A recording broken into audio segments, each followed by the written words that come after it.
menikmati hadirat-Mu. Tiada tempat, tiada kesenangan yang lebih menyenangkan ketika kami menikmati persekutuan dengan Engkau.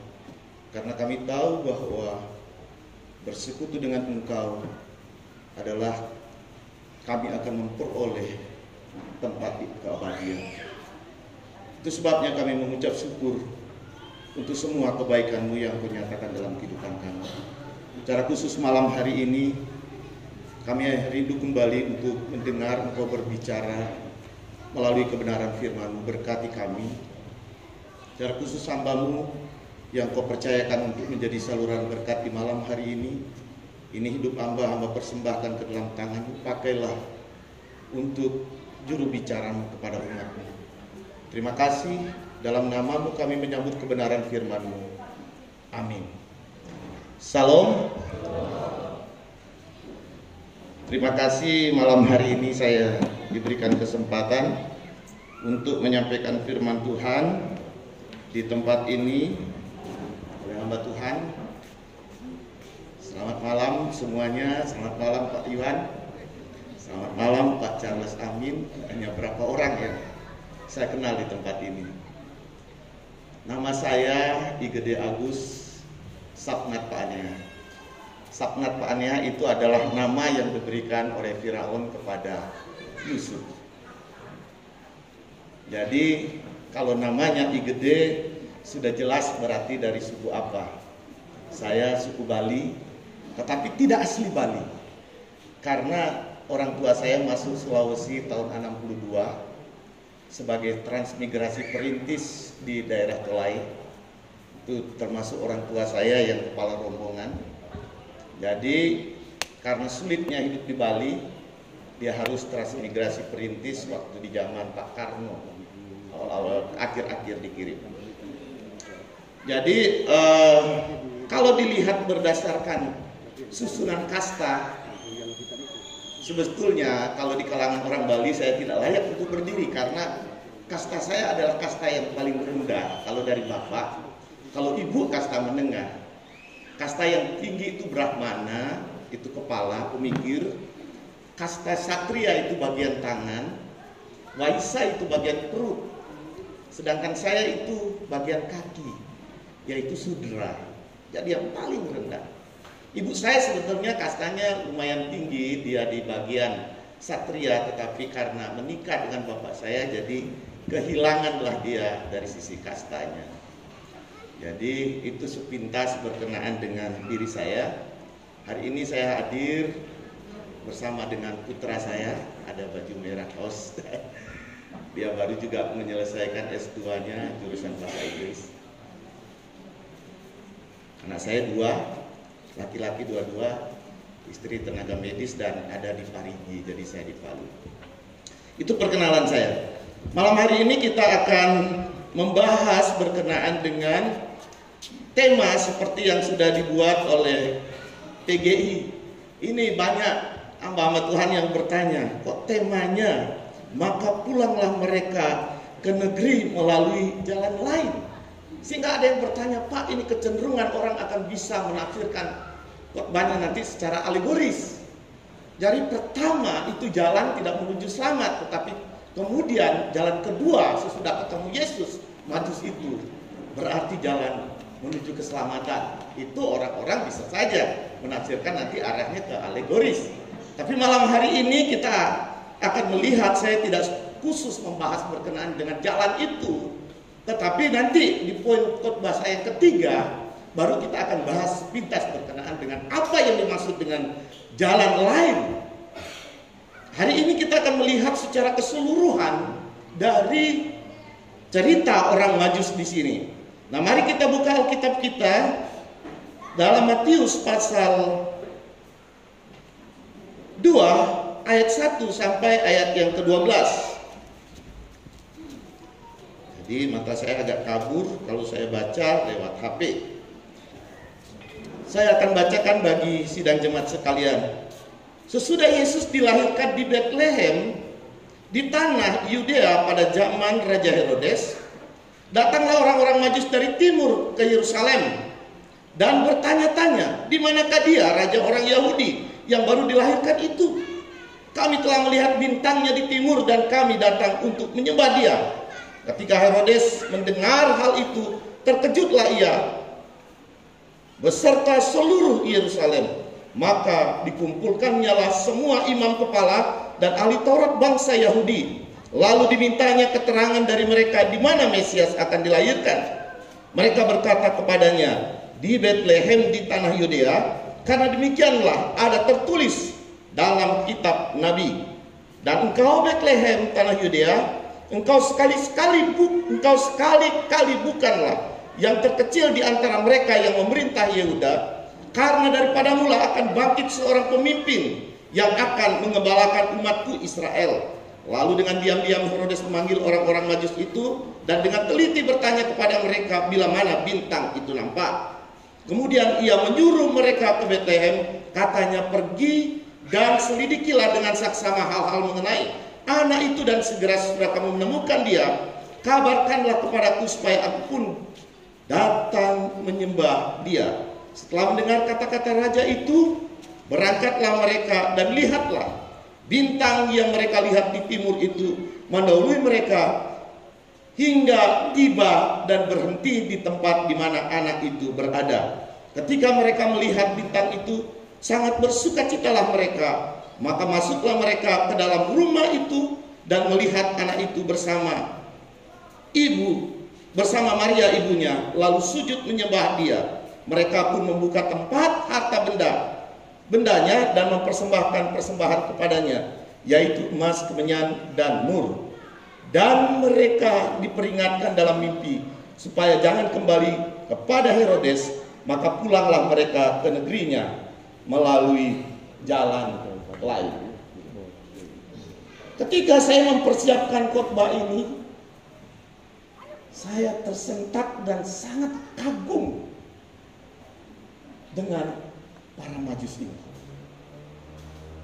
Ketika saya perhatikan baik-baik di dalam ayat 2 dari pembacaan kita,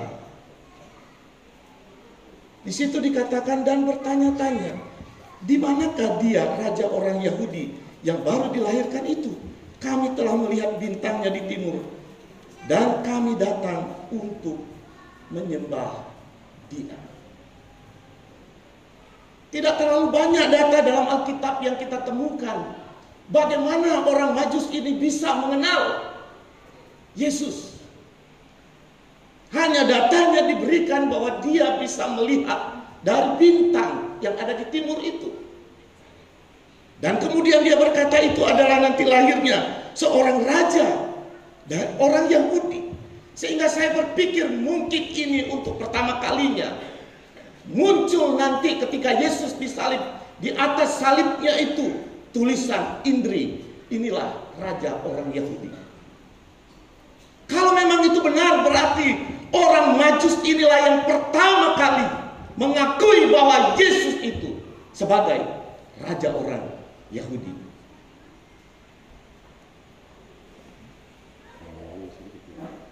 Disitulah saya kemudian mengamati, berarti dia benar-benar mengenal pribadi bayi yang lahir ini. Makanya saya coba untuk memahaminya lebih dalam. Pengenalan yang benar menyebabkan terjadinya yang pertama. Coba perhatikan di dalam ayat 1 dan ayat 2. Pengenalan yang benar itu menyebabkan terjadinya tahu yang prioritas. Orang Majus ini bukan orang Yahudi.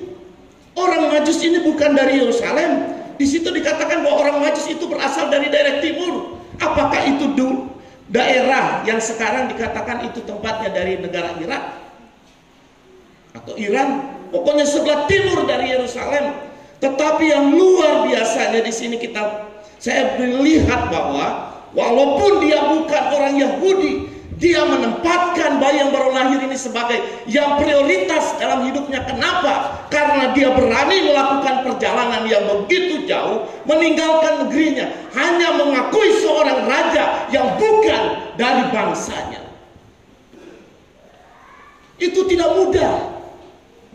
Kalau itu dilakukan oleh seorang yang lain, kemungkinan dia dianggap sebagai seorang pengkhianat dari negaranya. Tetapi orang Majus berani menyatakan raja di luar kerajaannya. Karena apa? Karena dia menjadikan bayi ini sebagai yang prioritas, sebagai yang utama dalam hidupnya. Walaupun di banyak tafsiran yang mengatakan bahwa orang Majus ini kemungkinan besar adalah pemimpin-pemimpin agama dari kalangan timur. Kalau benar dia adalah seorang pemimpin agama, berarti dia adalah seorang yang berpendidikan, seorang intelektual. Ada juga yang mengatakan bahwa Majus ini adalah raja-raja kecil yang berasal dari timur. Kalau dia seorang raja kecil, berarti dia adalah orang bangsawan. Tetapi dia mau melakukan perjalanan yang begitu jauh, hanya mengakui seorang raja yang bukan dari negerinya. Kenapa dia lakukan? Karena dia menempatkan Kristus sebagai yang prioritas dalam hidup. Ada yang mengatakan dia melakukan perjalanan 2 tahun. Dilihat dari mana? Dilihat dari bintang timur pertama kali. Sampai kemudian keputusan Herodes untuk membunuh anak umur 2 tahun ke bawah. Sehingga ada yang memutuskan berarti dia melakukan pencarian terhadap bayi Kristus itu 2 tahun. Suatu perjuangan yang begitu berat. Dia tetap lakukan karena dia anggap itu sebagai yang prioritas dalam hidup. Makanya dia berkata, aku datang untuk menyembah dia, mengabdi. Di sisi lain, Herodes juga menjadikan peristiwa kelahiran Yesus sebagai yang prioritas, tapi bukan untuk disembah, sebagai saingan. Sebagai saingan untuk membebaskan, menjaga daerah kekuasaannya supaya tidak diambil oleh orang lain. Makanya timbul niat busuk. Jadi ada 2 hal yang kita perhatikan di sini. Menjadikan yang prioritas sebagai untuk disembah, tapi yang kedua menjadikan yang prioritas sebagai sebuah saingan. Coba tanya kepada bapak-bapak ketika menyambut Natal. Saya rasa di sini tidak ada. Kalau di desa coba tanya, kental sekali. Ketika ibunya main ke tetangga pulang, mulai bertanya,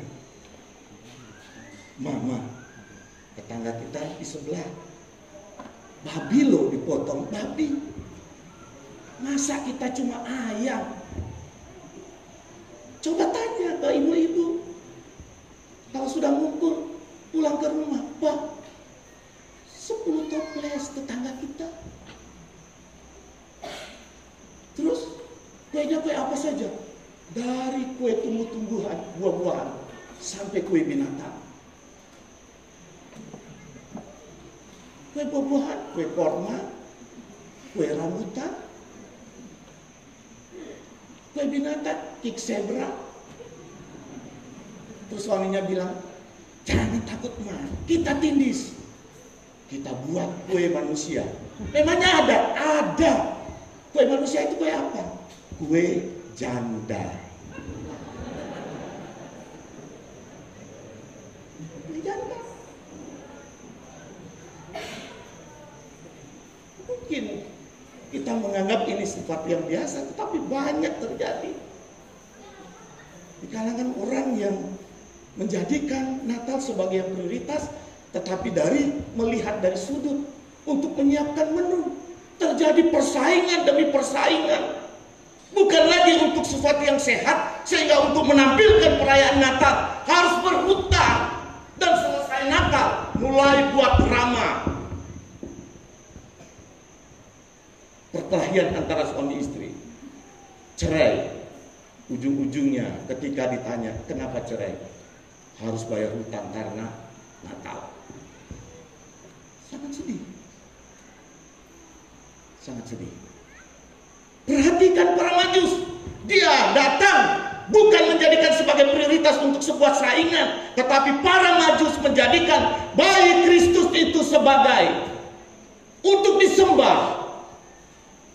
Siapakah sebenarnya bayi yang baru lahir ini? Bukankah dia hanya seorang bayi kecil yang sedang berbaring di sebuah kandang, di sebuah palungan? Alkitab mencatat ketika dia masuk di pelayanan, serigala punya liang, burung punya sarang.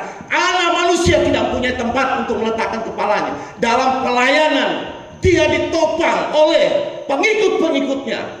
Dari awal lahir sampai mati, semuanya pinjam. Tetapi orang mengagungkan dia sebagai yang terbesar.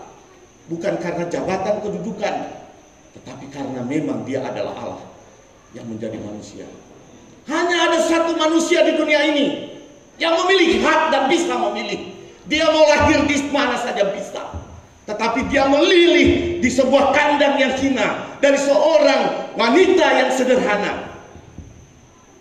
Padahal dia bisa memilih untuk lahir di istana dari seorang artis yang terkenal bisa.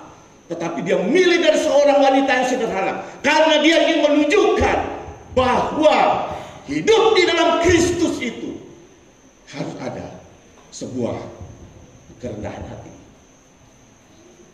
Jadikan dia sebagai yang utama, yang prioritas dalam hidup. Nyambut Natal bukan saing menyaingi, tetapi nyambut Natal bagaimana kita memberikan hidup kita untuk menyembah Dia. Tempatkan Dia sebagai yang prioritas. Jangan hanya karena Natal baru muncul ke gereja. Makanya ada orang berkata, orang Kristen kapal selam, nanti Natal baru muncul. Jangan. Jadikanlah Dia sebagai yang prioritas dalam hidup kita. Karena Dia adalah Allah, Juru Selamat kita. Yang kedua,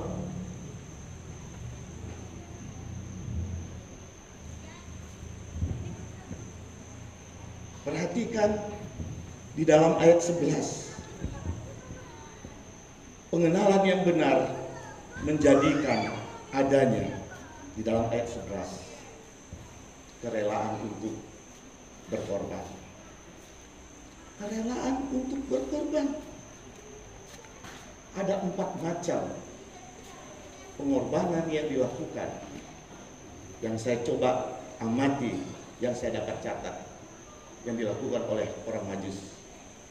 Yang pertama itu, orang Majus rela berkorban tenaga, waktu untuk mencari bagi Natal itu. Yang kedua, orang Majus rela berkorban harta, emas, kemenyan, dan mur. Bahkan ada yang mencatat emas yang dipersembahkan oleh orang Majus itulah yang dipergunakan oleh Yusuf selama pengungsiannya di tanah Mesir. Karena dia dari kalangan orang sederhana yang tidak memiliki apa-apa, tetapi itulah yang dia pakai selama pengungsian di Mesir. Pemberian dari orang Majus. Kemudian kemenyan. Kemenyan ini katanya ada hubungannya dengan ibadah. Karena ibadah orang Israel itu harus melalui 3 macam. Apa yang dilihat, apa yang didengar, dan apa yang dicium. Itu syarat. Dilihat imam melayani, didengar firman Tuhan yang disampaikan, dicium bau-bau korban. Tidak akan mungkin orang Israel dapat ibadah kalau tidak ada korban. Maka disinilah kemenyan yang dipersembahkan. Dan mur itu adalah rempah-rempah untuk orang mati. Harta.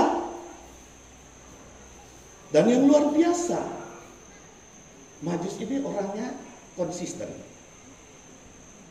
Konsistennya gini, waktu dia mencari raja yang baru lahir, betul dia cari di istana Herodes. Karena raja pasti lahir di istana. Tetapi ketika dia datang istana, dia tidak temukan. Dia terus mencari, dan ketika berjumpa di palungan, tentu persembahannya ini sudah dia persiapkan dari sebelum dia datang.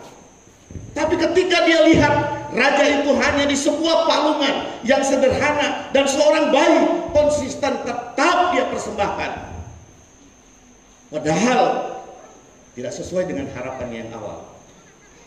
Itu konsisten. Mestinya kita orang-orang percaya hidup menjadi orang-orang yang konsisten juga dalam hidup ini. Ketika kita berjanji, bernasar, berkorban untuk Tuhan. Ketika dalam susah, berjanji untuk siap berkorban bagi Tuhan. Tetapi ketika dalam kesuksesan, lupa. Jadilah para majus, orang-orang yang konsisten. Konsistennya yang kedua. Perhatikan ayat 2 dan ayat 11 ada perbedaan. Ayat 2 dia berkata, aku datang untuk menyembah. Belum dilakukan. Kalau lahir di istana kemungkinan nanti akan dilakukan. Tetapi di dalam ayat 11, ketika dia berjumpa dengan bayi itu, dikatakan ayat 11, dia bersimpuh, tunduk, dan menyembah. Kita orang-orang percaya yang dipilih oleh Tuhan, jadilah orang-orang percaya yang selalu konsisten dalam setiap hidup kita. Karena banyak orang-orang percaya yang harus menjadi kehilangan kesaksian karena hidup tidak konsisten. Dalam hal apa saja semestinya kita harus hidup menjadi orang-orang Kristen yang konsisten. Rela berkorban. Memang dalam berkorban itu tidak mudah. Tetapi kita harus rela memberikan apa yang menjadi tanggung jawab kita yang kita berikan kepada Tuhan. Jadi yang pertama yaitu kerelaannya berkorban, dia melakukan perjalanan jauh. Yang kedua, dia rela berkorban harta. Yang ketiga, dia rela berkorban dari sisi keyakinan. Tadi saya katakan dia datang menyembah. Tentu awalnya dia bukan orang percaya. Tetapi ketika dia melihat bintang itu, lahirnya raja, maka dia datang menyembah. Berarti dia mengorbankan keyakinannya yang lama dan datang menyembah bagi Yesus. Yang keempat, kerelaannya berkorban, yaitu rela mempertaruhkan nyawa. Karena berani mengakui, tadi saya katakan, raja di luar kerajaannya, tetapi di kerajaan orang Yahudi. Konon katanya Pangeran Edward VIII itu tahun 20 Juni tanggal 20 Juni tahun 1936. Tidak sampai 1 tahun dia memegang jabatan sebagai orang raja, dia serahkan kekuasaan itu kepada adiknya. Padahal orang semua berlomba-lomba ingin duduk menjadi raja, tetapi dia menyerahkan kekuasaan raja kepada adiknya. Hanya satu alasan, karena dia jatuh cinta kepada seorang wanita bukan dari kalangan bangsawan, baru janda lagi. Dalam peraturan kerajaan tidak boleh seorang raja mengambil seorang yang bukan dari bangsawan, apalagi dari seorang janda. Tapi dia rela menyerahkan tahta kerajaannya karena cinta, mencintai seorang wanita yang didambakan semua orang ingin menjadi penguasa, ingin duduk dalam kerajaan, tetapi dia relakan kalau namanya sudah cinta. Pertanyaan terbesar bagi kita sebagai orang percaya, betulkah saudara mencintai Yesus? Kalau betul saudara mencintai Yesus, seberapa rela saudara mau berkorban untuk dia.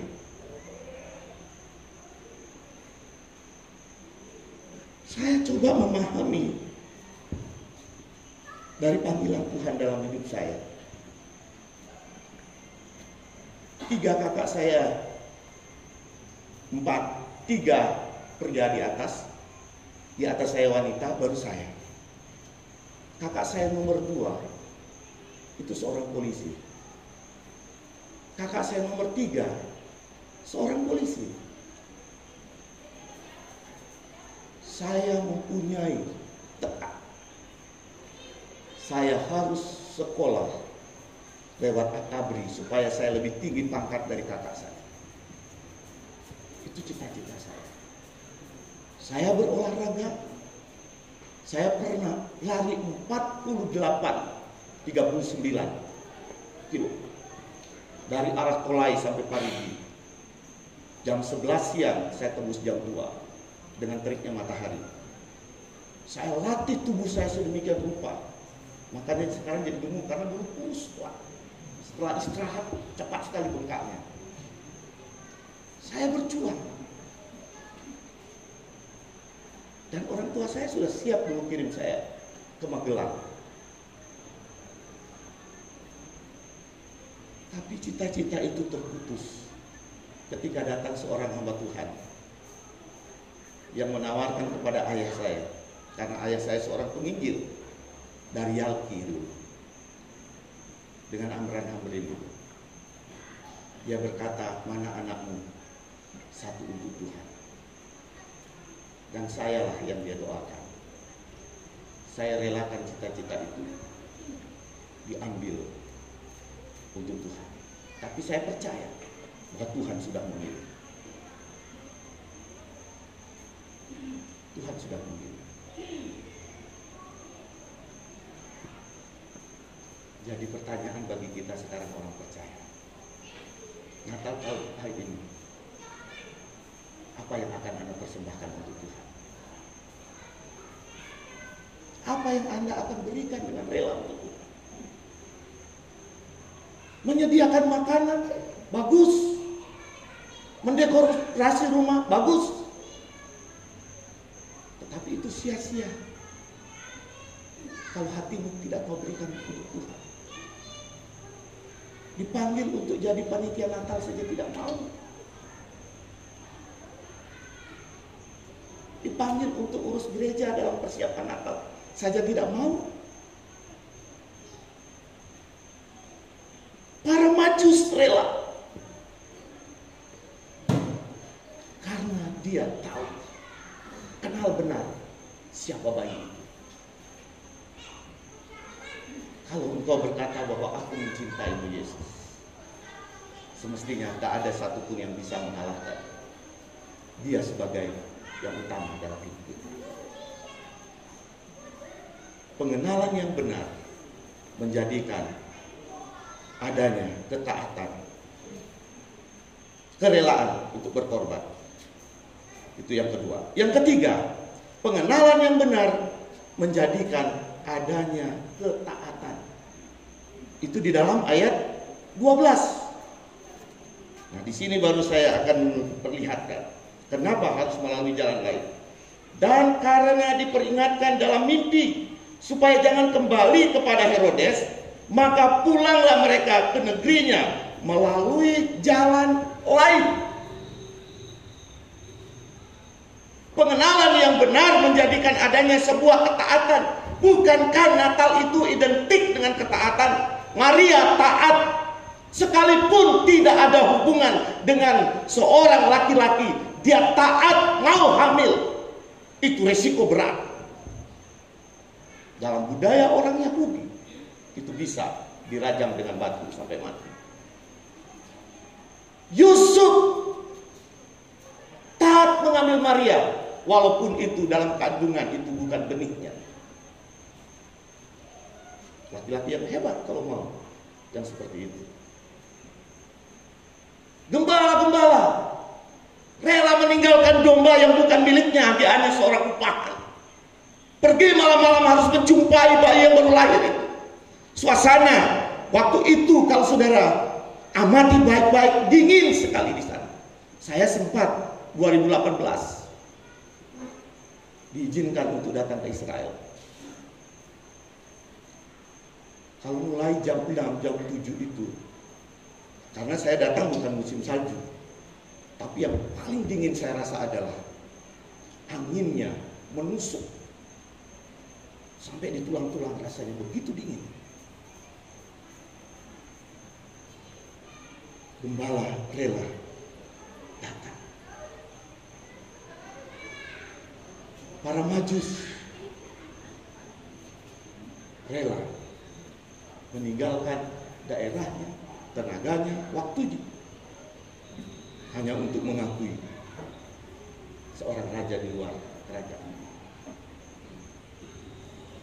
Konon katanya kembali Pangeran Edward itu waktu mau mendirikan istananya itu, dia memerintahkan seluruh rakyatnya untuk belah batu untuk akan dibangun untuk istananya.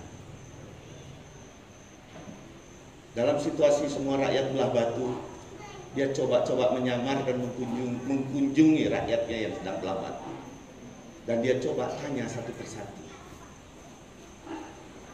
Ketika dia berjumpa dengan seorang bapak, dia bertanya, "Pak, sedang apa, Pak?" Dia dibentak, "Kamu tidak lihat saya belah batu? Ini pekerjaan raja yang tidak tahu rakyatnya menderita." Dia beralih kepada bapak yang sebelah. Dia bertanya lagi, "Pak, sedang apa?" "Sedang belah batu dengan emosi." "Kamu mau saya lempar?" Tidak tahu begitu beratnya hidup harus membiayai keluarga, suruh belah batu. Kemudian dia beralih kepada bapak yang di sebelah lagi. Dia bertanya, "Pak, sedang apa?" Bapak itu menjawab dengan tersenyum, "Saya sedang belah batu, disuruh oleh raja saya, dan akan dipersiapkan untuk bangun istana. Jadi walaupun saya rakyat kecil, saya juga ikut ambil bagian dalam pembangunan istana." Padahal sama-sama susah. Cuma cara pandang kita dalam melaksanakan perintah yang diberikan. Tuhan memberikan perintah kepada kita sama semuanya, untuk menyatakan kasih Kristus kepada orang lain. Persoalannya, saudara sedang berada di sisi yang mana? Banyak orang yang menolak pekerjaan ini karena menganggap bahwa jauh lebih penting pekerjaan yang harus dia urus karena berhubungan dengan ekonomi keluarganya. Padahal kalau dilihat, ekonomi keluarga jauh lebih mampu dari orang lain.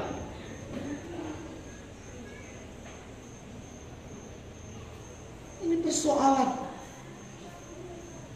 Kalau kita menyatakan bahwa kita mengasihi Tuhan, semestinya kita taat. Karena apa yang saudara kerjakan untuk Tuhan, sekecil apapun itu, tidak akan sia-sia. Makanya selalu saya katakan kepada mahasiswa, ingatlah jejak-jejak kakimu. Sekalipun engkau dulu datang sebagai orang yang begitu bersih, rapi ketika engkau melayani, kakimu harus tergores, terluka. Itu pengorbanan yang tak ternilai harganya. Makanya daerah Palu Barat itu, kalau ada orang BK itu tahu itu, Palu Barat itu dibilang Palu Berat. Saya naik 3 hari 3 malam di gunung itu, dan harus berjalan jam 6 pagi, tembus tidak tanpa berhenti jam 6 malam, baru bisa di satu tempat untuk melayani. 3 hari 3 malam harus berjalan, karena saya tahu tugas yang Tuhan berikan untuk menyatakan Injil Kristus kepada semua orang. Kalau berbicara mau dibunuh di pelayanan, saya sudah 3 kali hampir. Satu kali di Daun Kalapodi, mungkin saudara pernah baca di surat kabar berkenaan dengan misionaris yang ada di situ. yang harus diselamatkan. Yang kedua kali di lapas Ampana, saya habis khotbah keluar dan harus berhadapan. Yang ketiga kali waktu saya ada di Jogja, saya sedang membuka pos di pelayanan perumahan Pertamina Bromo Nilai. Di situ juga saya harus berhadapan. Tapi toh buktinya tak sehelai rambut pun terjatuh tanpa seizin Tuhan. Kalaupun harus, itu adalah hak istimewa yang Tuhan berikan. Di sini ada juga banyak mantan-mantan mahasiswa saya. Mereka tahu bagaimana harus berjuang melayani Tuhan, sesederhana apapun. Karena kami diberikan visi oleh Pak Kris, satu. Itu harus dalam hidup dan menjadi darah daging. Kita mengenal Kristus dengan hiduplah di dalam ketaatan. Kalau saudara perhatikan, kenapa orang Majus disuruh kembali jangan ke Herodes, harus jalan lain? Saya coba meneliti dan mengamati, minimal ada dua. Yang pertama, kalau dia kembali, kemungkinan dia bisa ditangkap dan dipaksa untuk mengakui di mana bayi Natal itu.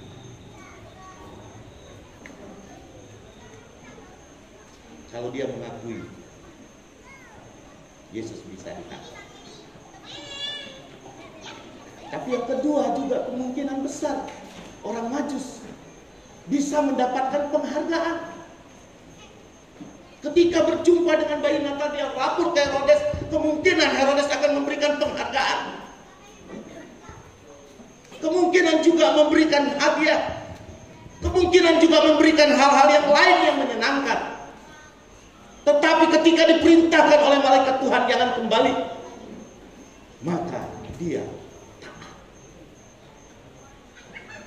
Yang kedua, jalan lain itu adalah ketaatan para Majus.